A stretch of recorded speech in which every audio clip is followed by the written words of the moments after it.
도박도 중독이듯이 이 게임은 중독 아니냐. 이것을 이제 게임만 하면서 다른 걸 못 하고 정상적인 삶을 못 사는 몇몇 사람들이 있기 때문에 세계보건기구에서도 그거와 관련된 작년 재작년 논의가 있으면서 우리가 굉장히 좀 위축되고 우리 산업이 조금 타격받는 거 아니냐 이런 뉴스도 많았는데 이게 이제 본격적으로 내년 1월인가 적용이 됩니까 실제로?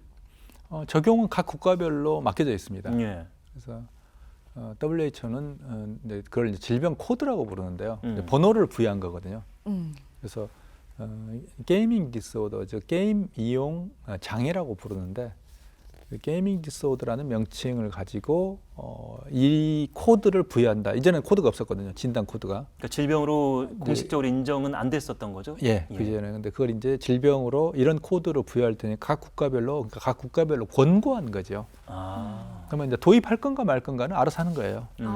그래서 그걸 2019년에 이제 WHO가 그걸 결정을 했고, 그리고 제가 이제 그걸 이제 막는 또는 그 권고를 수용해서는 안 된다는 반대 입장이 있었는데 그게 이제 공동대책위원회가 결성이 됐었어요. 예. 그게 제가 이제 공동대책위원회 제가 위원장이었어요. 그래서 그걸 위원장을 하면서 그 자체가 결정이 잘못된 거고 사실은 WHO가 그 결정을 하게 된 그 계획 과정을 보면 뭔가 이 체계적이고 과학적 근거에 의해서 됐다고 보기 어려운 측면들이 많았거든요. 그래서 그런 부분을 집중적으로 문제 제기를 하고 이 어떤 결정이 좀 잘못된 것 같다라는 문제 제기를 했었죠. 저도 뭐 이제 관련 뉴스들을 좀 전해드리면서 사실 이 질병으로 인정을 만약에 하게 된다면 국가직 차원에서 사실 실질적으로 게임을 하는 사람들의 영향보다는 이제 우려하는 것은 게임 산업이고 그게 이제 미래 산업의 가치를 스스로가 제한하는 거 아니냐 이런 쪽에 좀 지적이 좀 많은 것 같은데 그 부분도 좀 짚어주시면 좋을 것 같아요. 그러니까 게임의 그런 어떤 이제 소위 말하는 이제 과몰입 또는 뭐 게임 중독이라고 뭐 이야기를 합니다만 그런 부분들은 이제 그런 부분들이 존재한다는 것 그 자체는 이제 부인할 수는 없습니다.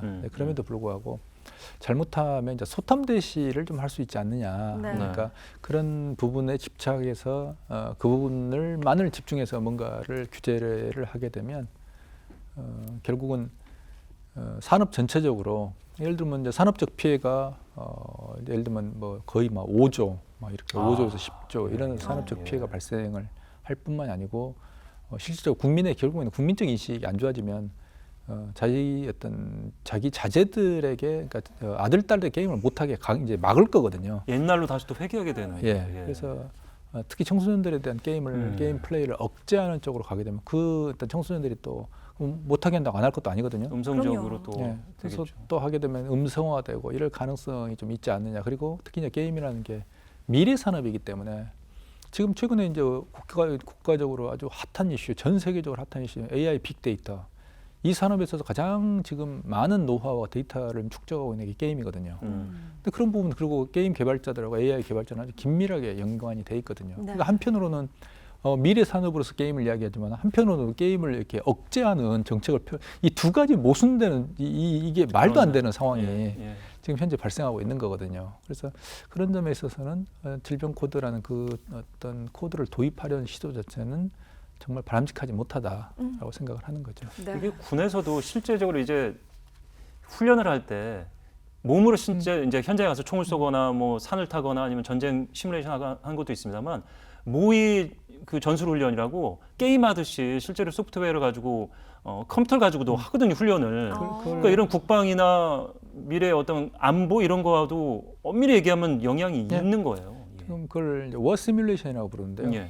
그 워 시뮬레이션을 만드는데 게임 업체들이 들어가 있어요. 그러니까 아까 하시는 그 어떤 총싸움 게임, 슈팅 게임 하는 개발하는 업체들이 실제로 들어가 있습니다. 예. 그래서 그 구조를 만들고 있거든요. 그래서 최근에 이제 VR 게임까지 들어가 있는데 VR HMD를 쓰고 그걸 가지고 이제 전쟁을 연습을 하니까 훈련을 하는 이런 것까지 가 있는데 그 전에 워 게임 상태에서도 대략 실제로 이제 뭐 야전에 나가서 하는 게 아니고 하나의 상황실에서 하나의 시뮬레이터를 만들어 놓고 거기에서 게임처럼 하는 이게 이미 미국은 우리보다 훨씬 더 많이 도입돼 있고요.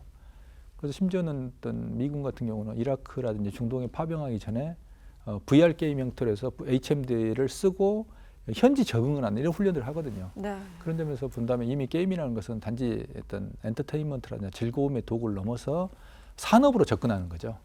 그래서 방금 이제 전쟁, 그러니까 국방 말씀하셨습니다. 예를 들면 의료, 그렇죠. 또는 예를 들어서 산업 재해에 대한 예방 훈련, 예. 또는 화재, 그러니까 소방, 뭐 네. 온갖 분야로 게임이 응용이 되고 있기 때문에 게임은 그야말로 산업재로서도 이미 기능을 하고 있습니다.